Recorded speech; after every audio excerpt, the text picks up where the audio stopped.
Okay, well, good evening, everyone. Sorry for that little delay. It's a little challenge. Dave, you can let me know if it's a good time to go ahead and get started. Do we have a quorum? We have 20 people online, so I think it's a great time to get started. Outstanding. Well, it is a pleasure to, I guess, finally get this talk to you all. I've had it in queue for a bit.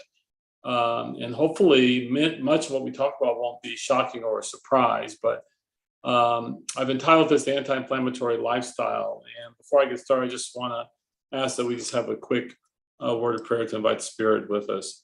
Let's congregate, Father, we thank you again for another day and for each individual who is here and represented here. We ask now that you would open our minds and our hearts to be receptive of what you've given to me to share. Most importantly, dear Lord, we ask that you would be with each one who's on their way, endeavoring to join us and protect and keep them. In Jesus' name I pray, amen. Okay, well, the anti-inflammatory lifestyle is something that I think as God-fearing Adventists, and some may be on the line who are not Adventists, but Adventists I think have heard in a lot of different ways. And tonight, what I hope to do is to try to put it together and provide some emphasis on some things that I think are important, while providing a little bit of a background about what inflammation is and why it's such a big deal and causative for disease. The subtitle here is a preventive health approach to health and longevity, because in fact, as you'll see in a few moments, chronic inflammation or inflammation is really important in many of the diseases that are associated with shortening our life expectancy and decreasing our quality of life as it is directly associated with disease. So right off the bat, if we just ask the question, what is inflammation? It's defined medically as the immune system's response to harmful stimuli, such as pathogens or bugs, bacteria, viruses, etc., damage cells and tissues in our own bodies, toxic compounds, which oftentimes are externally ingested or infused somehow, or irradiation. Oftentimes we're talking about irradiation from either technologic or nature, like the sun.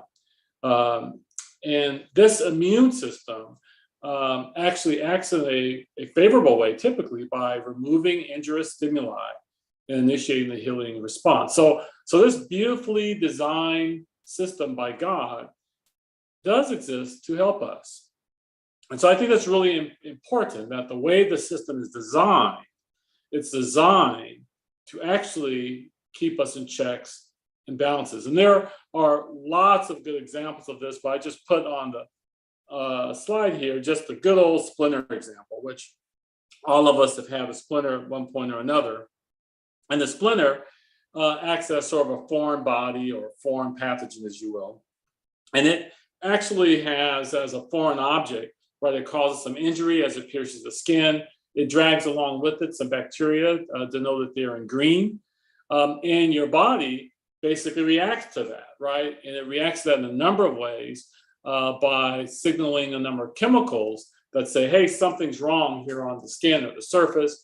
And there is increased blood flow and a recruitment of cells, important cells like macrophages and other cells like mast cells to sort of amplify the response to quickly actually say to the body, I'm injured, and let's do something about it. And this inflammation, locally, even for splinter, the reason why we get swelling and that redness is to wall off, right? It actually sort of encapsulates the injured area and the bacteria with it so that it doesn't spread, right? So it's just really ingenious the way the body works. These macrophages come in and scoop up all the bacteria, swallow it up, take it away, deposit it back to the bloodstream, and actually disposes of it in our elimination systems, right? And that keeps on going until all the bacteria are removed or the foreign body has actually been removed. And there are a lot of different sort of cells and chemicals that are involved in something just as simple as a splinter. But I wanted to just draw your attention to that because this is something that's happening all of the time. Now, a splinter is something that we recognize and we go, ow. But even in mechanisms and things that we don't recognize, like, for example, my brother is calling me, so I want to be sure. You guys can still hear me? Yes. Okay. I'm not sure why. Going in and out. I'm going in and out? I hear you, Yes. Barb. Not for me. No. Okay. Now, Yeah, I'm, clearly. thank you. I'm in one spot with 4 bars on Wi-Fi. Okay, good. So, but you should know, as the definition stated, right, even dead cells. So when you have dead tissue or regenerating tissues in the body, this actually happens sort of as a background. And again, it happens as a background to remove dead tissues from the body, and it's eliminated. So inflammation actually is a good thing. Now, this is not a slide that's meant for you to read. It's just really to say that that splinter example is really an oversimplified example. And in fact, the inflammatory response is actually quite complicated. There are these 5 stages that are here that I've actually outlined, but it's actually really, really complicated and attached to both our cellular immune system and our adaptive immune system, meaning sort of cells and antibodies, blood flow and platelets, and lots of different things actually go to your complicated immune system in the background of our day-to-day lives. And that's not the point of this lecture, but it's really to let you know that it is designed miraculously to do exactly what it's designed to do, which is to help us. So the problem is when inflammation now does something that it's not designed to do. And so here's where I'll introduce the concept of acute versus chronic inflammation. And most of our system of inflammation is designed to deal with acute causes or acute problems, acute pathogens, right? So you have some bacteria that are there that are there and introduced as an abnormal or an irritant or some damage. Again, and it's usually minutes, hours, days, a couple of weeks, and the entire event is gone, right? It's typically neutrophils and antibodies, for example, in some macrophages. There's very little scar that's typically involved unless it becomes a little bit more chronic. And it, again, lasts days or a week or two. And for the most part, most acute inflammation resolves completely with very little signs of having a problem at all. If it goes on a little too long, you might get an abscess or a scar. But usually acute inflammation is how our bodies and how our immune system is designed to work. It's the chronic inflammation, and here's where we introduce the term that's really associated with disease and the anti-inflammatory lifestyle. We're really trying to think about chronic inflammation. And chronic inflammation is typically associated with either persistent acute inflammation, but oftentimes associated with sort of an onslaught of ongoing pathogens, right, that are being introduced into the body. One of the most common places that occurs in, believe it or not, is in your mouth through your gingiva or your gums, right? So chronic gingivitis is a way that you get chronic inflammation and chronic bacteria being infused into the bloodstream, right? And so that can cause chronic inflammation in the entire body. Persistent foreign bodies, and those foreign bodies might be irritants from the environment, for example, or even autoimmune reactions. And in that case, it's not just a bunch of neutrophils or antibodies that are sort of at the rescue doing their job. It's actually these cells like monocytes and macrophages and lymphocytes, and that actually ultimately leads to scarring or damage. So again, this is something that typically happens in the background quietly but prolonged, if you will, and can last, many weeks or months and even years. And again, the ultimate problem with chronic inflammation is it causes loss of function or tissue destruction and even scarring and fibrosis and death. So it's really the chronic inflammation that's the problem.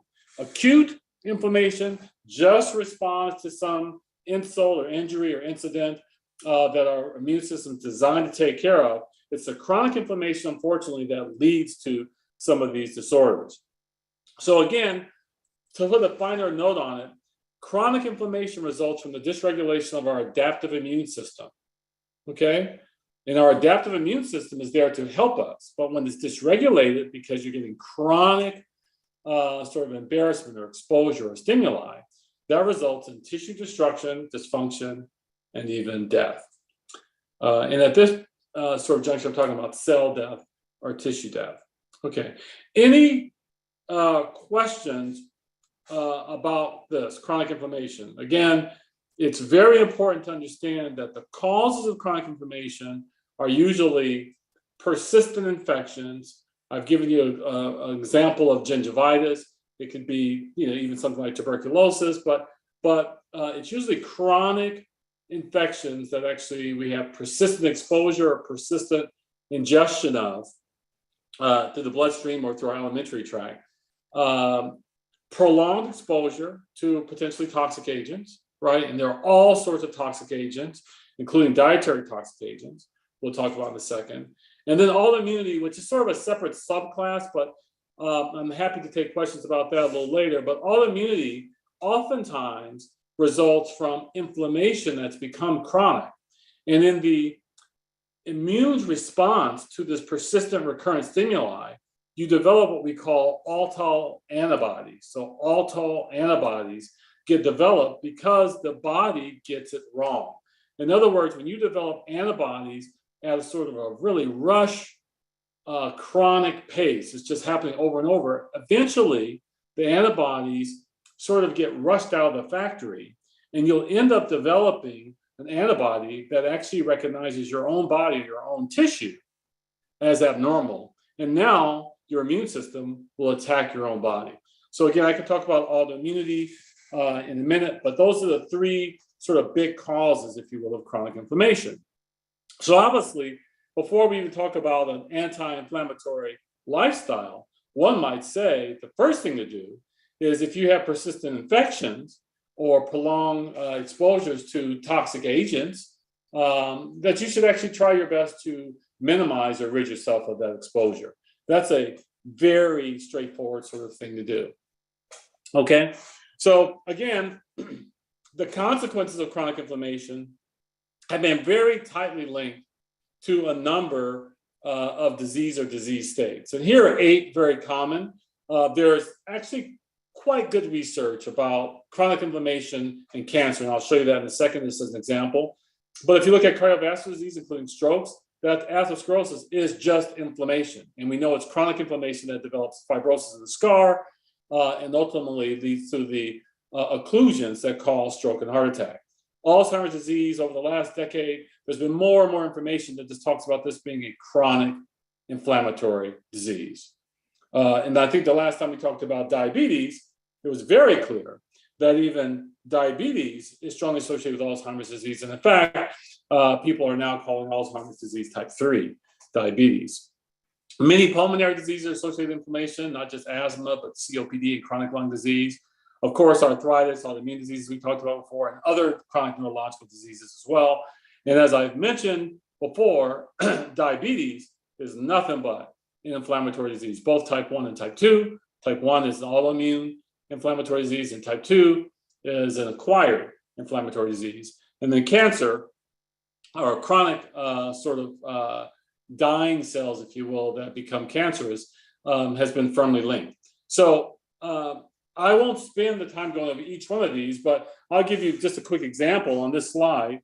Probably for the last 20 years to 25 years or more, we've had very strong evidence to relate and link strongly chronic inflammatory conditions, be it infections or non-infectious causes, to cancer, be it lung cancer, be it blood-borne cancers, liver cancer, pancreatic cancers, etc. Tons of cancers. And what you can see on the far right here are the causative agents, right? The causative agents that are listed here are everything from bugs, infections, to, again, irritants, some that we willingly ingest, like alcohol and tobacco, for example, and even chronic inflammatory states secondarily, like ulcerative colitis and Crohn's disease. So the data, both epidemiologic, population-based and scientific data linking inflammation to cancer, linking it to diabetes, linking it to stroke and all sorts of stuff is actually quite strong. And no one should question that. And so if you believe or can accept the data that links chronic inflammation to these outcomes like cancer and cardiovascular disease, et cetera, then we should be all about developing habits, behaviors, and a lifestyle that fight against that, right? One of the most increasing diseases of this modern world is diabetes. The number 1 and 2 and 3 causes of death, depending on how you look at it and depending on the population and age, still ends up being cardiovascular, right? And cancer, right? Right up there, always battling back and forth between 1 and 2. And so if we are serious about trying to mitigate some of these diseases that are linked heavily, strongly to chronic inflammation, we would actually think heavily about a chronic or sort of anti-inflammatory lifestyle. And again, this is from Nature. I just took a table. Nature is probably one of the best published scientific journals in terms of quality of research, et cetera. It's a very lovely paper that said, if we just were to look at what we know extremely both in the lab as well as in life, what are direct associate causes of chronic inflammation, the list is here. Nutrition, and actually many things that are associated with nutrition will ultimately lead to oxidized lipoproteins and mitochondrial dysfunction, right? These advanced glycation end products are associated with blood sugar, elevated blood sugars, and fine refined sugars that we talked about in our diabetes talk. But lack of exercise, adequate sleep, smoking, excess stress, the environmental factors, right? All of these things have been extremely well linked, and people have been writing about them for a long, long time. So what is this anti-inflammatory lifestyle and diet? What I want to do over the next few moments is talk about 9 sort of practices, behaviors, or consumptions, including 5 or 6 of which are associated with sort of nutrition and what we put in our mouths, or choice of what we put in our mouth, and some sort of myths associated with that. And then we'll talk about water, moving your body, and stress, right? And I think that when I think about a lifestyle, again, I think about adapting new behaviors, right? Taking on new behaviors in a disciplined, consistent manner. So I'm going to go through each one of these real quick. Let's talk about gluten. And the first 2 I'm going to talk about because they're kind of controversial. There's a lot of time and effort for people looking for sources of gluten in their diet, all the while putting a donut in their mouth, or a piece of candy or soda. And so remember, gluten is a protein, a group of 2 proteins actually that are found in particularly 3 grains, wheat, barley, and rye. It's the proteins that kind of actually act as a glue to kind of form some elasticity, if you will, particularly when cooked. Now, gluten or problems with gluten are really defined by 3 different sort of physiologic responses and disease. One is celiac disease, which is actually fairly uncommon. It's an autoimmune disease. And there may be someone on this line that has celiac disease, but it's actually fairly rare, okay? And it's a very specific disease, and in that disease, individuals should absolutely be diagnosed, and there are some treatments, and there are actually other risks associated with chronic celiac disease, so it's important to have a formal diagnosis of this. Gluten sensitivity affects probably 1% of the population, okay?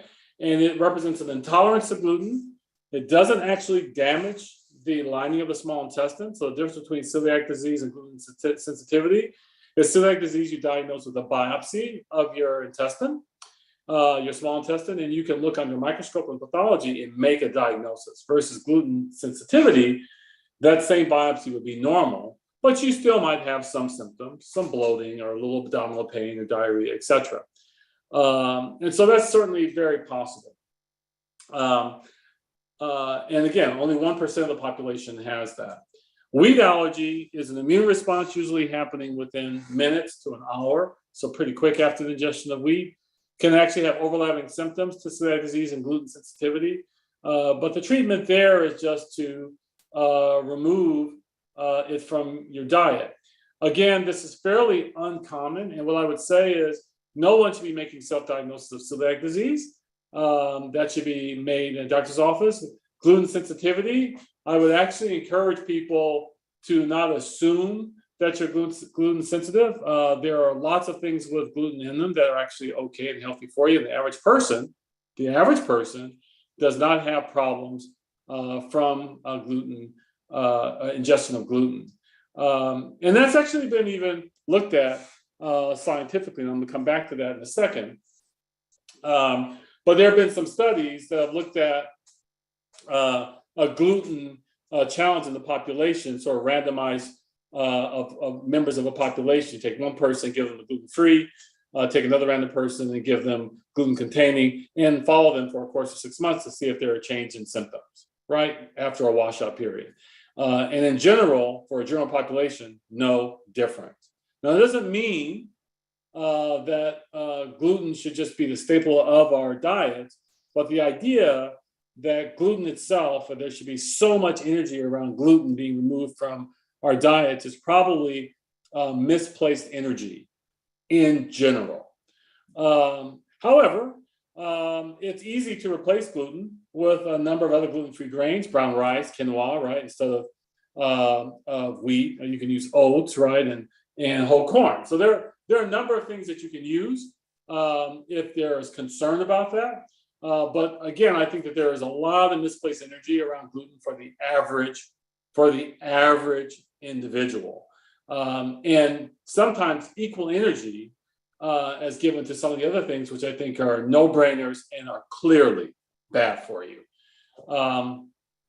Dairy, similarly, has been proposed as very harmful, and this sort of lifestyle of remove gluten, remove dairy, right, because they're inflammatory foods, well, hasn't been, again, quite well established. So in dairy, similar sorts of studies, a really two recent meta-analysis, one in 2017 and one in 2019, both looking at patient population symptoms and the other about biomarkers, so actually measuring blood samples to see if there were changes in inflammatory markers.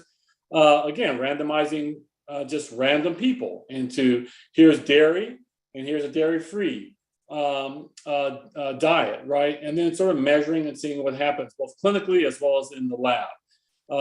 Both studies, both meta-analyses, and this actually is somewhere close to 70 studies total showing no difference, right? Yet there's a lot of energy around dairy. Now, myself, I minimize dairy in general, but when I have dairy, I don't actually beat up on myself, okay? There are some really good dairy alternatives, but the reason why I'm actually emphasizing gluten and dairy up front is because the energy around dairy and gluten should not be the same energy and focus as some of the things I'm going to talk about in a second, right? Lactose intolerance is specifically associated with enzyme deficiency. Those who are lactose intolerant on this phone, on this call, will know that it's a real thing, and you have real symptoms associated with that. Lactose sensitivity is very controversial, too much to talk about even in this. Like gluten sensitivity, sometimes people overdiagnose themselves. And what I would say is, if you have some symptoms, and oftentimes the symptoms are vague, like bloating, maybe loose stool, just like in gluten insensitivity. So all these food insensitivities give you vague symptoms, a feeling of sort of lethargy, etc. If you're feeling that way, you could actually try a 2-week washout period of all dairy and see if it makes a difference, and then introduce it slowly.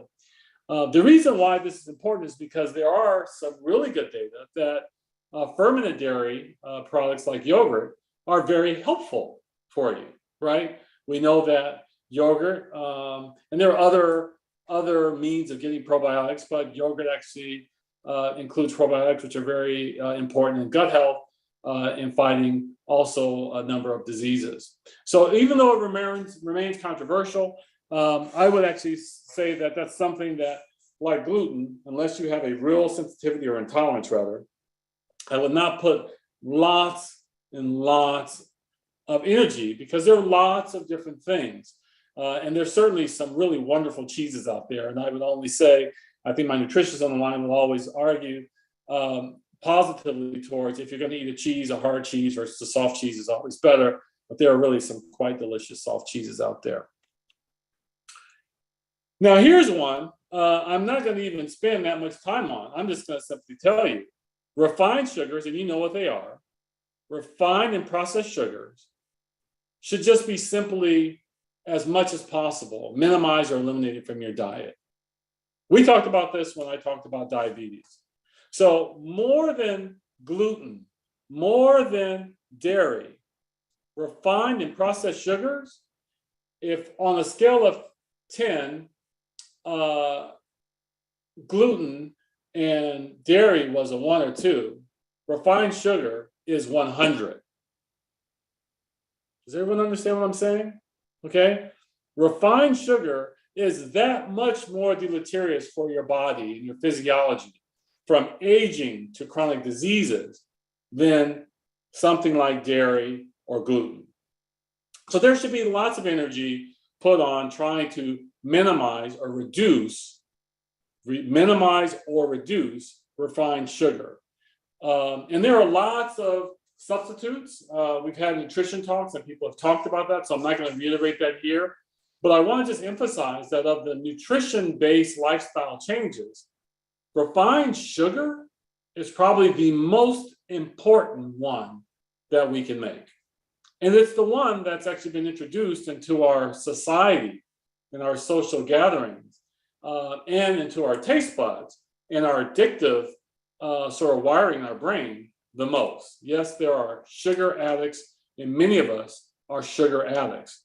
And it's really important to try to actually rid ourselves of that. Now, just as an aside, I can tell you that as long as you actually have a small to moderate amount of refined sugar in your diet, the sugar craving, the addiction will never stop.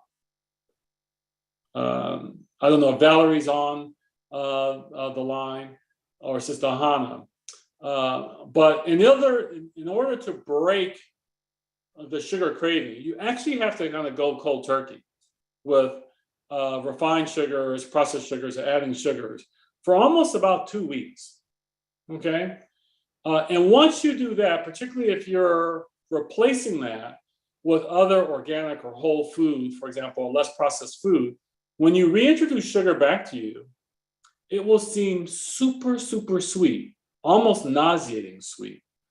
Has anyone had that experience when they've tried to reduce sugar from their diet? Yes, I have. Yeah. Recently, in the last 8 months, reducing to eliminate sugar, refined sugar, and products that have it in there, it does taste super sweet to me. Yeah. So it's amazing. Thank you for sharing that. It's amazing how we acclimate to so much sugar in our diets in so many different ways, in so many different products, right? So this is one of those things where, just like in the diabetes talk I talked to you, I would absolutely read labels for added sugar. Okay? I would do my best. I would always look for added sugar in products, and try your best to avoid products with added sugar. Before I leave sugar, my nutritionist, you want to say anything about sugar?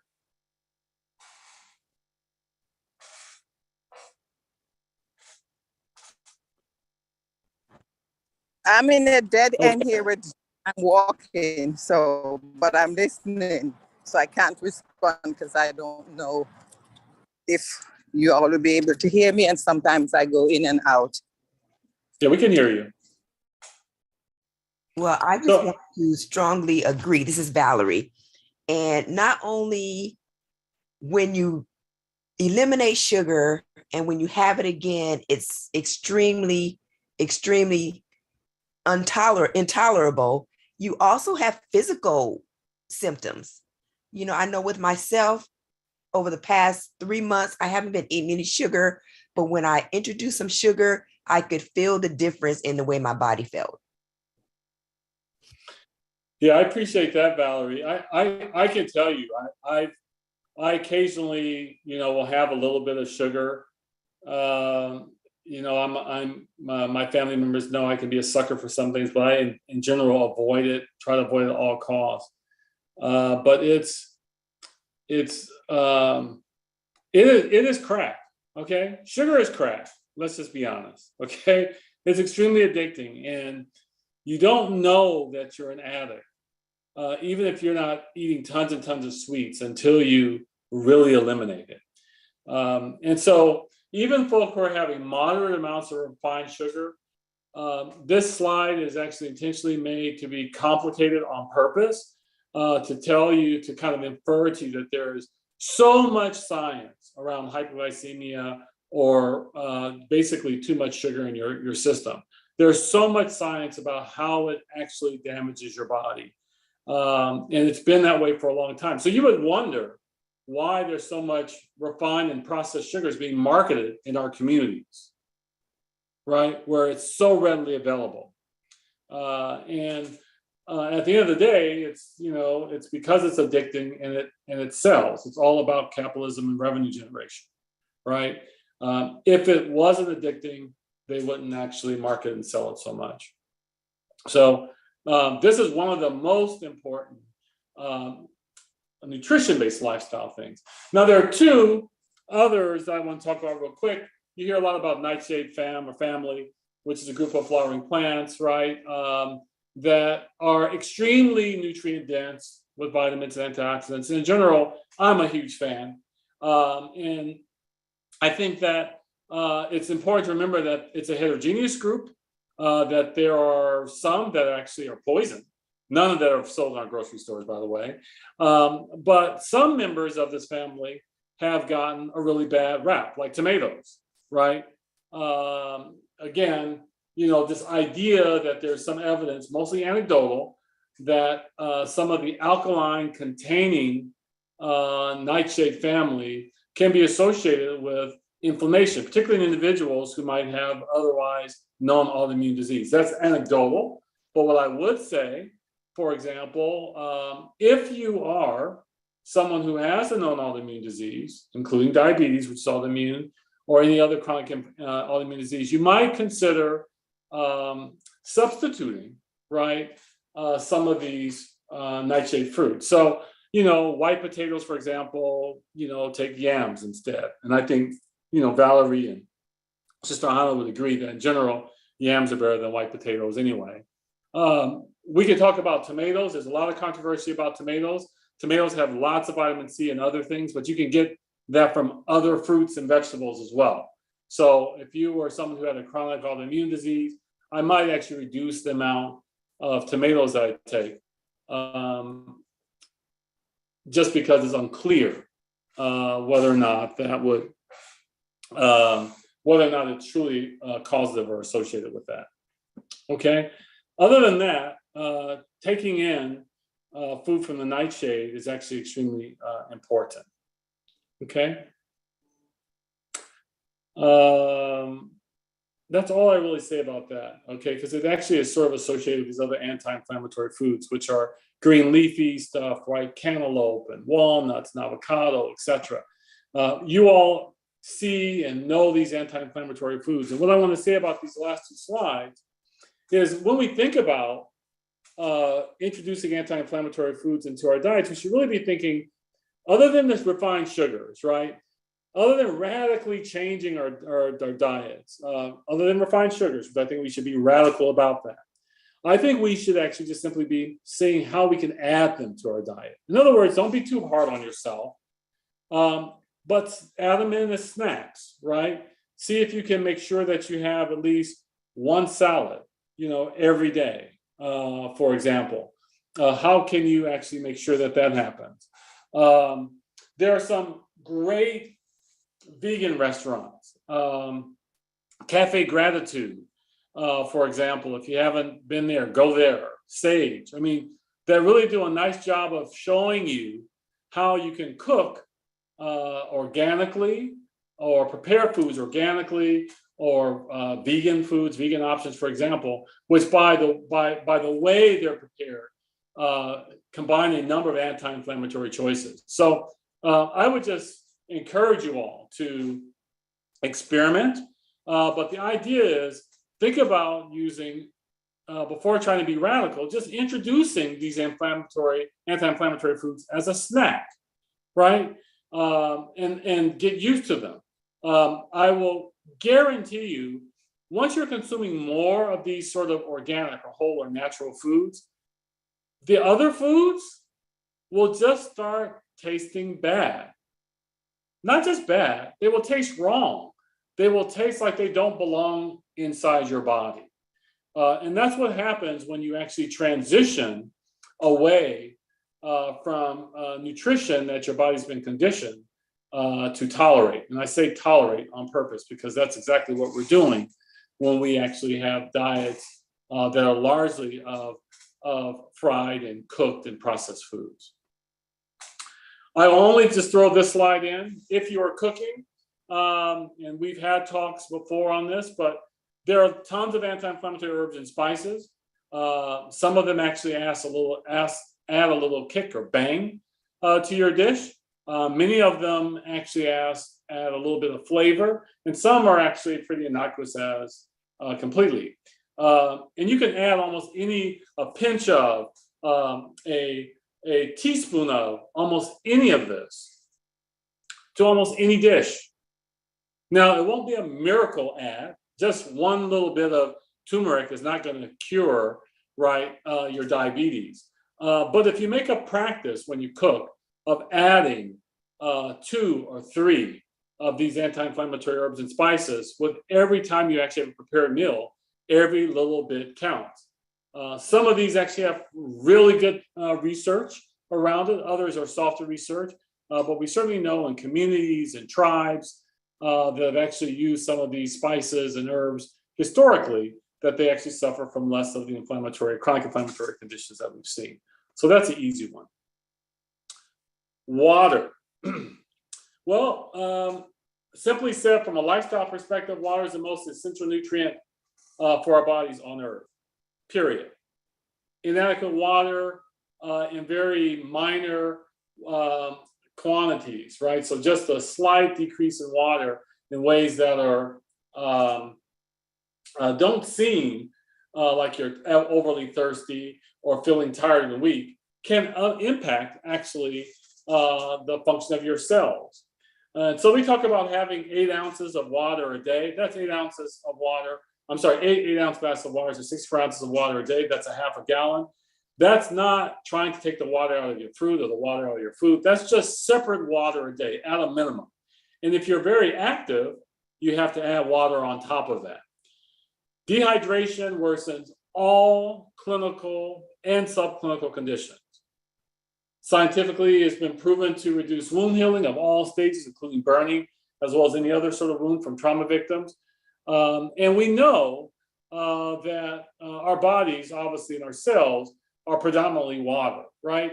And so water is really important. And I would just say simply water. Don't get too confused about alkaline water. We've had conversations about that in the past, or lots of conversations about juices, etc. Water as a replacement is probably the most essential fluid you can put in your body. And I would encourage you to substitute water for a lot of flavored drinks as much as possible.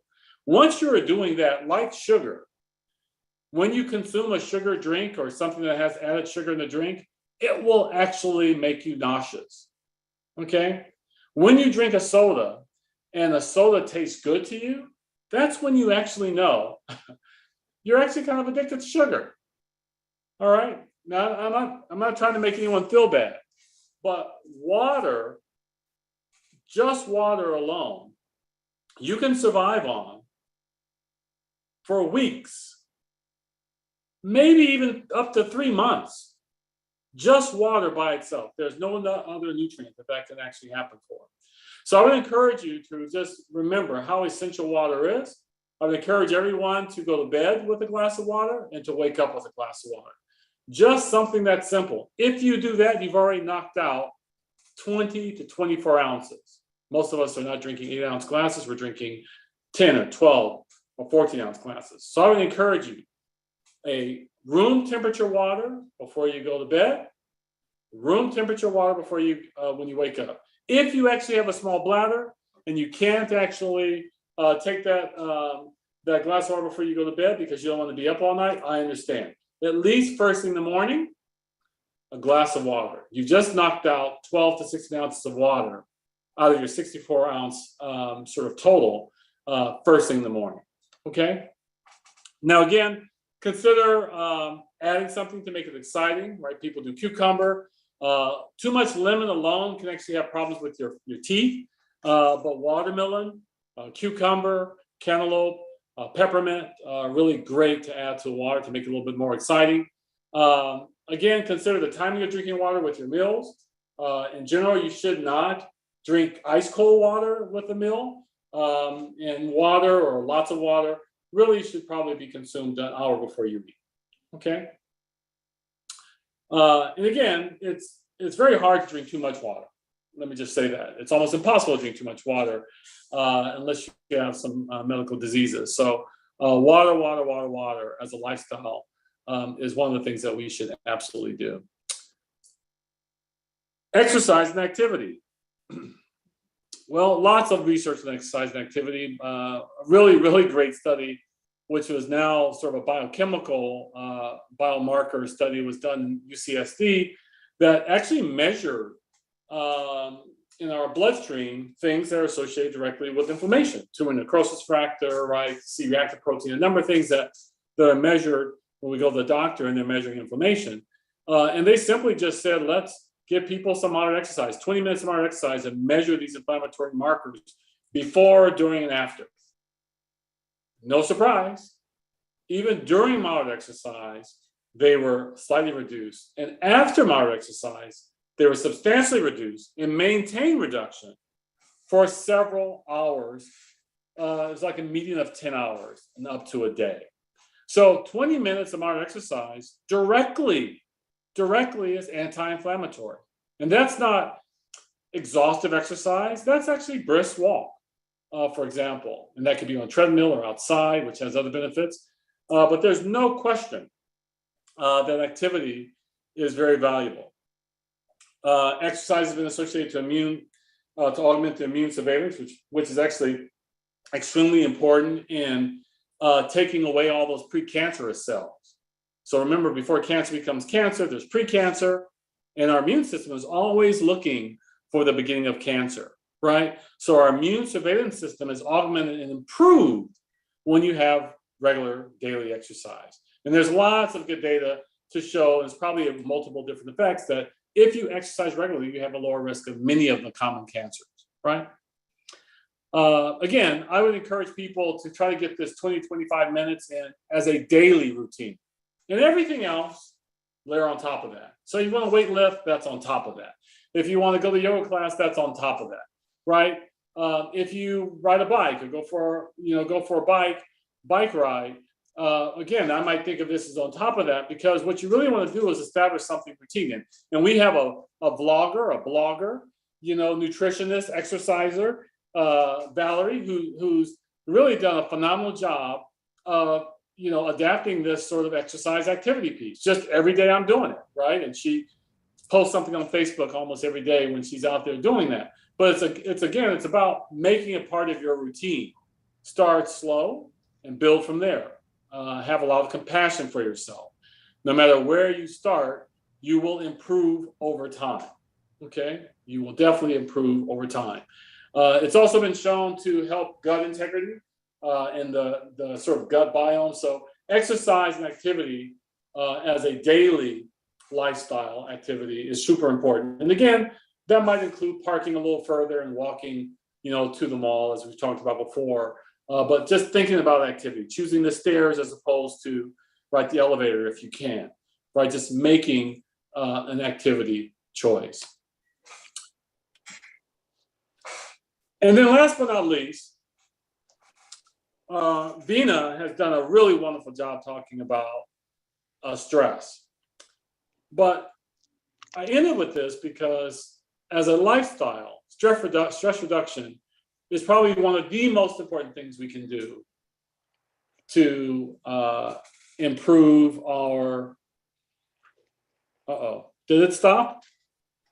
Unmute. Dr. Harrington, we don't see anything Yes. anymore. Yes. Okay, let me go back. It just stopped for some reason. Let me go back, turn it back on. Sorry about that.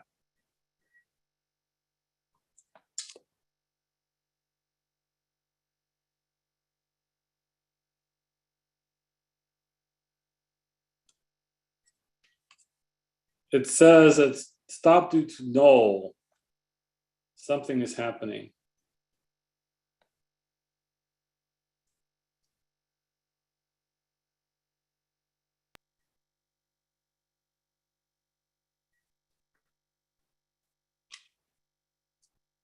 Okay, you can see that? Yes, we do. Okay, Yeah. so I'll try to make this quick. So this slide is just meant to talk about how powerful the brain is. Stress is one of the most insidious causes of chronic inflammation. And it's actually something that we experience as worry, fear, sometimes even hypervigilance, avoidance, anxiety, all those sort of things. And it can even be subconscious or repressed. And it's no question that's associated with inflammatory hormones like cortisol, right? Which actually are really important in impairing T cell function and macrophage function. So cortisol is by design something chronically that will impair the function of T cells and macrophages, right? Which leads to sort of an increase, if you will, inflammatory storm. So there's, again, stress has been studied everywhere from the lab to rats or mice, if you will, and humans, biologically and clinically. It is associated with disease and chronic inflammation. And I won't, again, say any more than to repeat what I think my good sister Vina has talked about before, which is the strategies and practices need to be daily. And again, include faithful prayer, not just prayer. Faithless prayer is useless, okay? So faithful prayer, which means that you leave it on your knees. You leave the worry on your knees. That's what faithful prayer is, right? Meditation, separate from prayer. Meditation, mindfulness, Vina talked about, gratitude as a perspective, meaningful connections and relationships. These have all been shown to reduce stress. And they've all been shown, particularly mindfulness has been shown in biologic studies to reduce inflammatory mediators. So we know it actually works, right? And so I think, again, we talk about sort of lifestyles. Most of this is stuff that I think you all are pretty familiar with. The question is have you made it a disciplined practice, a disciplined, committed practice in your lives? And again, starting in small places, in any one small place will make a tremendous difference. So with that, let me go back to screen here and take questions that you might have. Let's see. Okay, we have, there are about 30 folk here. I'll take questions that folk have, and there's a lot more to it. I mentioned, dental and dental hygiene at the very beginning, right? Attuning to your dental, your oral hygiene is an important piece of dealing with chronic inflammation. For example, so there are lots of health practices, if you will, that are even sort of health maintenance practices that are really important in dealing with chronic inflammation. So let me stop there and ask what questions people have about the anti-inflammatory lifestyle and choices. I have a question about where do allergies fall into the seasonal allergies? Yeah, so that's really good. So seasonal allergies don't fall into chronic per se, although depending on where you live, you can have chronic allergies, right? And so chronic allergies can be associated with some chronic conditions. And so asthma, for example, is an allergic type of reaction. And if you actually had chronic exposure to pollutants or irritants, that could become chronic and cause some chronic problems like chronic obstructive lung disease with chronic asthma. You know, pollutants such as pollen, et cetera, that occur, for a couple of months out of the year are not going to cause typically chronic diseases or chronic problems because they are short-lived, meaning weeks or a couple of months, or many people who suffer such allergies typically are taking medication, for example, that might mitigate the body's or minimize the body's inflammatory response to that. So by and large, they're okay. I mean, I should say that's not going to lead to a chronic inflammatory state by and large.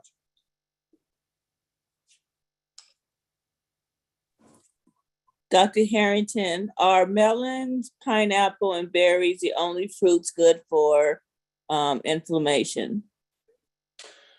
No, just about every fruit is beneficial. Certainly, many of the berries actually have, in addition, antioxidants. But really, when we talk about inflammation, we're talking about rich in vitamin C and antioxidants, right? And so, I think many fruits actually meet that. Even apples to a little degree. But what I would say is that a banana, for example, which isn't typically an anti-inflammatory, fruit, has other benefits. And so I don't know that I would concentrate my fruits consumption just because it has anti-inflammatory properties, because there are other things beside inflammation that are important from a nutrition perspective. But yeah, the ones that you list primarily are the anti-inflammatory sort of fruits and veggies, if you will.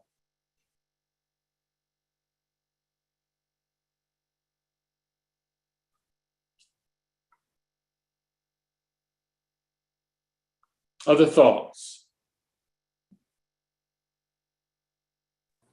Does taking turmeric supplements as good as the natural, straight from the root turmeric? So let me just say something about herbs and supplements in general. First off, you have to know your sources. There's a lot of supplement research that's been done in terms of examining whether or not the supplement is what it says it is, right? So the FDA, as you know, doesn't really monitor supplements.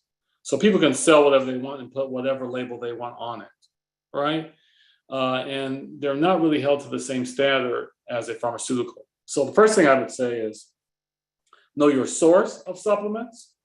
Go to Lazy Acres. Trader Joe's has some pretty reasonable supplements, but just make sure you get good supplements. Now, the reason why I say that is a supplement that's actually in a bottle may have questionable sources versus taking something out of the ground, right?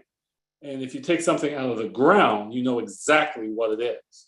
So from a purity perspective, taking something in its natural state is better simply because it's more pure and you're actually getting what you know you're supposed to get. Okay. Having said that, there's been no study that I'm aware of that compares extracted herbs and spices, if you will, right, that have been sort of validated to a reasonable, reliable source to its natural form. I'm not aware of anything or anyone that's compared those two. So the question is, I don't know, but I don't believe that if you have a reliable source, I do not believe if you have a reliable source that that is somehow inferior to its natural state. Although I'm in favor of as much natural state, organic state as possible. But we don't have any data to prove if you had a more cost-effective or more efficient source of an herb or spice, as long as it was from a trusted source, that would somehow be worse. I got a follow-up question about that turmeric. Because you go to the grocery store and you'll see turmeric in the spice aisle. And it's going to be cheaper than the turmeric in the health food aisle as a supplement. Are there any difference between the two? Yeah, just look at the ingredients. So turmeric in the spice aisle has other things in it. And so, again, it's I don't want to say it's a blend, but it's turmeric and other things, number one. And it's turmeric as the dominant spice. But again, there's no regulation. So we actually don't know how much of that's actually real turmeric, right? Or sort of Memorex. And so, yeah, in the spice aisle, there's going to be less of the actual herb per gram than if you actually buy pure turmeric. Okay, that's all. So a lot of spices are mixed. Even when they say turmeric, a lot of them actually have other things cut in it. And also, David, curry has in turmeric. So when we do curry chicken or Caribbean food, the yellow there in the curry is turmeric, but it has spices, pepper, and other herbs added to it. So you can get the benefits from curry as well.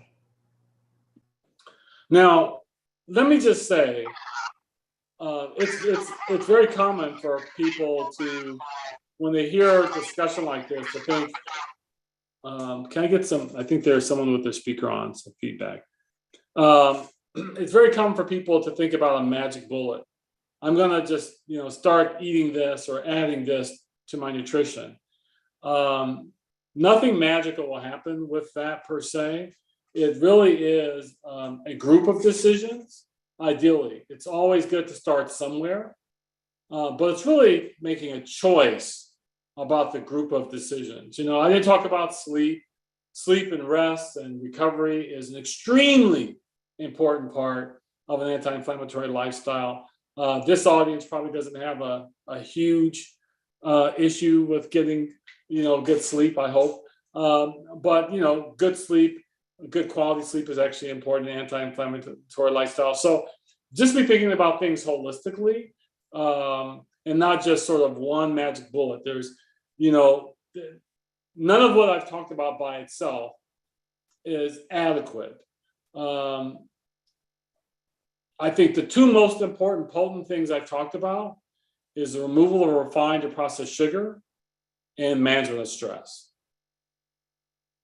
Those two are the most important and probably the most potent pro-inflammatory behaviors, practices, or consumptions.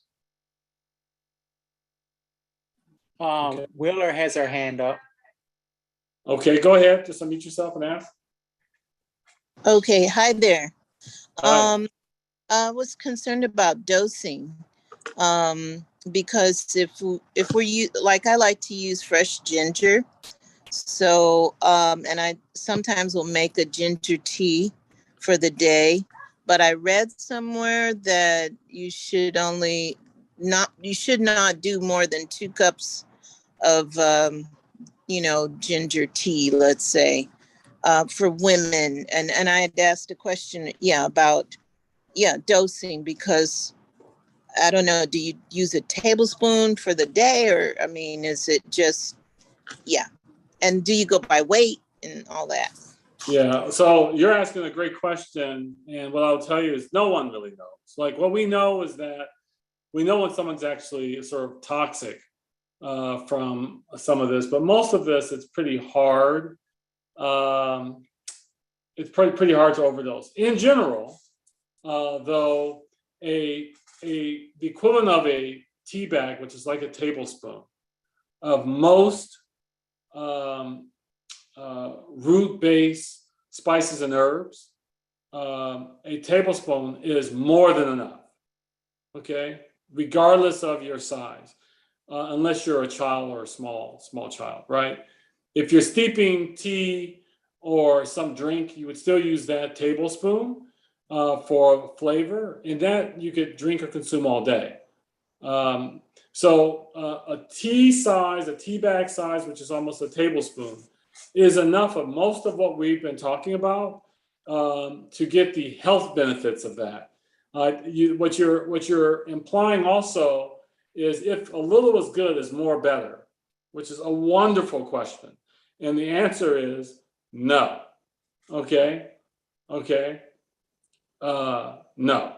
So in general, herbs and spices, a small amount of them, so this sort of tablespoon max, is enough to get the health benefits of it. Okay? And this is from looking at the way tribal communities have used roots in cooking and preparation and healing, those sort of natural practices, right? Where they actually use much of it very sparingly, okay? Even in disease states. So really, really good question. I would say that a tablespoon would be sort of the max, if you will, of almost any of these for the most part, unless it's being, really diluted in large amounts of liquid for consumption by multiple people. Oh, thank you so much, doctor. Yeah, you're welcome. Okay, we have Trish has her hand up next. Hi there. Good evening. I was wondering what should be the difference in blood pressure when I take it on my leg versus taking it on my wrist or my arm. And the reason I ask is because I've always had a very, very low blood pressure, and they're trying to diagnose me with fibromyalgia. And so I know the sleep, the mental disturbance, lack of exercise, and everything you spoke about is definitely everything I need to work on. But in the nighttime, my legs are increasingly in pain. So I know it has to do with the inflammation. But when I took my blood pressure today on my leg, it was extremely high. So I'm kind of wondering, why would I be able to have such a low BP? My upper extremities, but my feet, it's extremely high. Yeah. And where should I be gauging that? Yeah. To So where good it's not question. so alarming. No. So it's a good question. So how can I say this? So in general, the general rule is the closer your blood pressure is being taken to your heart, the higher the blood pressure should be. So in general, people who have a blood pressure taken in their bicep or in their upper arm compared to their ankle blood pressure might very well be or should be lower. Now, having said that, there are a lot of things that go into the measurement of blood pressure. If you use the same device on your arm as on your leg, and your leg is bigger than your arm, then your blood pressure may falsely be elevated because you actually have the wrong size cuff, right? So if you use an arm cuff on your leg and your leg is bigger than your arm, which most people, their leg is bigger than their arm, then your elevated blood pressure in your leg is actually more related to the wrong size cuff than the fact that it's elevated. Now, having said that, there are conditions like atherosclerotic conditions, peripheral vascular disease, where the blood pressure may, in fact, even be significantly falsely lower in the leg because you have sort of blockages in blood flow. Or you might actually have increasing tissue between the blood pressure cuff, the skin, and the blood vessel that's being measured, which is right next to the bone. So say, for example, in your calf or your thigh, the blood pressure that's being measured is being measured against the blood vessel that's very close to your bone, which is very deep in tissues depending on the size of your leg. So in general, it's because of all those many factors that we typically, unless you have peripheral vascular disease, do not use the lower leg to measure blood pressure at all. Okay, Okay. it's extremely variable, and it's misleading as a number. Unless you have peripheral vascular disease, and then we're not measuring blood pressure, we're measuring something else. It's called the ankle brachial index, which is a completely different number. Okay, thank you. Yep. We have Ms. Butler next. Okay. Unmute yourself, Ms. Butler. Oh, yeah, I was, good evening, everyone. I don't know why I'm so Saley. But Hi there, Sadie. hi. Two things I wanted to mention when you were talking about sugars and processed sugar. For women, the big issue, and some of us don't realize it, is when we're menopausal, sugar incites a lot of the symptoms of menopause, including hot flashes, headaches, migraines, and that sort of going down the road with that. And then with when you were talking about the spices, in the Asian, Mexican, the different markets for ethnic groups, you'll usually find purer spices. That's why their food tastes so good. But Yeah.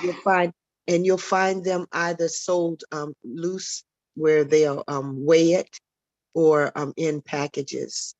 I buy a lot of Asian spices in the Mexican market, and then I just put them in the jars that I've saved from, when I bought glass spices in the stores.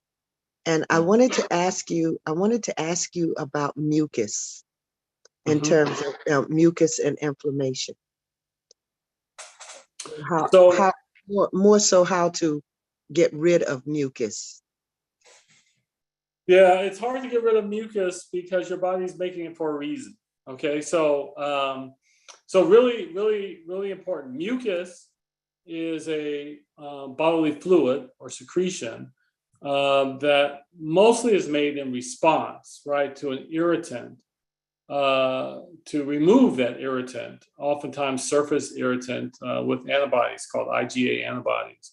And so, a lot of people think mucus is like this bad thing. And in general, you can get mucus because you have overly dry mucous membranes. So like your nasal membranes, your throat, for example, if you run the heat, for example, in the winter or when it's cool, late, you can actually dry out your mucous membranes, and that irritation of dry mucous membranes will actually now cause secretions, mucus secretions. So that's just sort of an aside.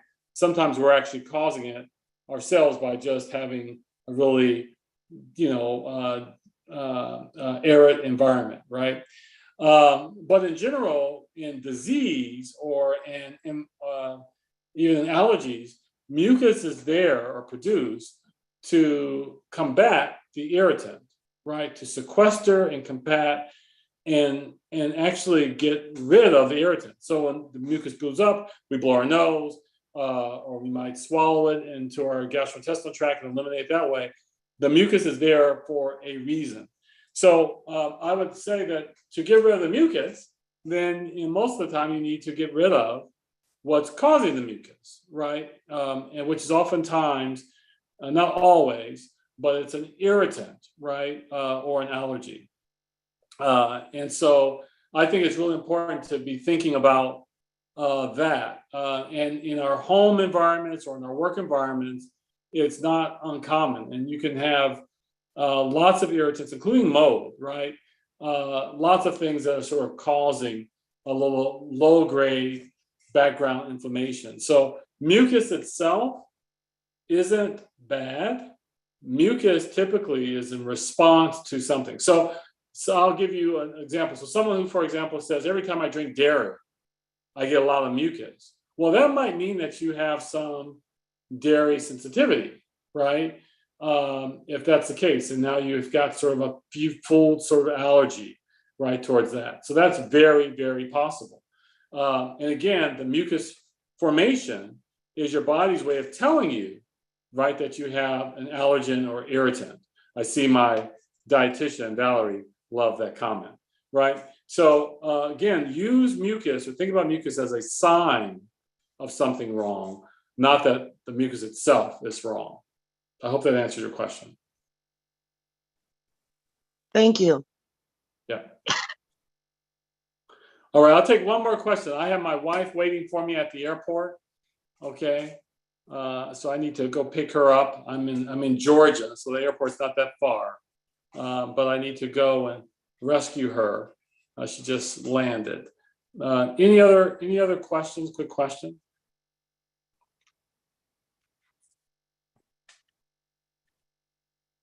I'm going to check the chat and see if there's anything else in the chat that I may have missed. Great topic. Just great topic. I want to just call out something that Valerie said. She talked about cinnamon. And Valerie, I appreciate you putting this in. Like Valerie writes, that all cinnamon isn't created equally. And that's so important with a lot of our sort of herbs and spices. So I really appreciate that. Like, be knowledgeable about what you're putting in your body, particularly if you're actually going to be intentional about doing something and putting in your space. I think that's really, really important. And so, Valerie, I'm glad you brought that up. A lot of herbs and spices come as a family of, right, or a species of. And so you got to know sort of, for some, particularly which one you're getting. And so I appreciate you bringing that up, Valerie, about cinnamon. Thank you so much. Okay. Thank you all. I appreciate you hanging in there for an hour plus. Hello, can you hear me? I could hear you. Uh-oh. Oh, sorry. I was losing reception. Just real quick, I'm sorry I came in late on the presentation. Is there any way we can we'll be able to view the presentation? Yes, I'll send my slides to Pam and David, okay, and they could send it out to the folk in the chat. So I'm happy to do that. It won't come out now because it's too big of a file, but okay. I'll convert it to a PDF, but I'll certainly do that. And there's also because I left my email address in the chat. Okay. There's also an article on the anti-inflammatory lifestyle that I think is valuable that I'll send along with that. That's a good read as well as a resource. Okay. Valerie, could you take us out in prayer real quick? Sure. Loving Father in heaven, Lord, we're so grateful for Dr. Harrington and all that he has shared with us tonight. And so, Father, we know that you've created our bodies to heal themselves if we only would put in it that will nourish it and strengthen it, Father. And so help us to take the information that we learned here tonight and apply it to our lives so that we could be healthier, so that we could be a better service to thee. Watch over Brother Harrington and his lovely wife while they're away. Be with every family that is represented here. In Jesus' name we pray and ask it all. Amen. Thank you so much. Amen. Amen. Amen.